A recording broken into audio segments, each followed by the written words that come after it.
ថ្ងៃនេះគេនាំអូនចូលរោងការខ្ញុំឈរមើលពីចម្ងាយសំឡេងភ្លេងលើពីរួនណាតែបេះដូងខ្ញុំបែកបាក់អូនស្លៀកខោអាវពណ៌សស្រស់ស្អាតដូចកាលមុនតែថ្ងៃនេះអូនមិនមែនជារបស់ខ្ញុំទៀតទេស្នាមញញឹមដែលខ្ញុំស្រឡាញ់ថ្ងៃនេះអូនឲ្យគេ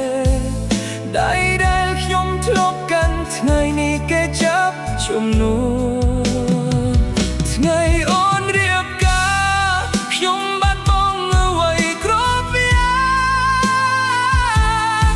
មនុស្សដែលខ្ញុំស្រឡាញ់បំផុតខ្លាយជាបងអ្នកផ្សេងសំឡេងភ្លេងឮសប្បាយតែខ្ញុំយំក្នុងចិត្ត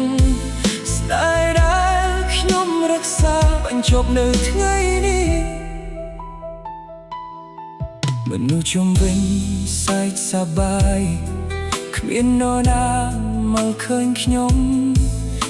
ឈរនៅក្នុងវងនោះដូចមុំមុំអ្នកឯងអូនមិនដឹងថាខ្ញុំមកឬប្រហែលអូនមិនចង់ដឹង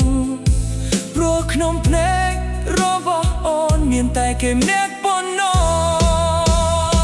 បាយត្រឡប់ពេលវេលាខ្ញុំនឹងមិនឲ្យអូនទៅតែជីវិតមិនអាចយកក្រោយខ្ញុំត្រូវមកលន់ជាមួយគេថ្ងៃនេះខ្ញុំយល់ហើយថាស្នេហ៍មិនមែនគ្រប់គ្រាន់ខ្ញុំស្រឡាញ់អូនពិតតែខ្ញុំមិនមែនជាមនុស្សដែលអូនជ្រើ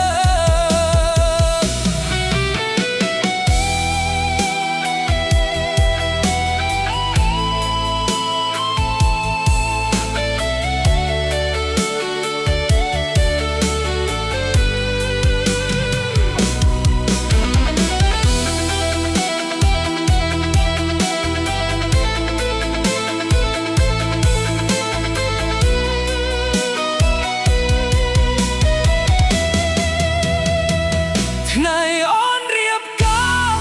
ខ្ញុំស្ងៀមមិនអាចនិយាយទឹកភ្នែកដែលហូរចេញគ្មានរណាមកឃើញ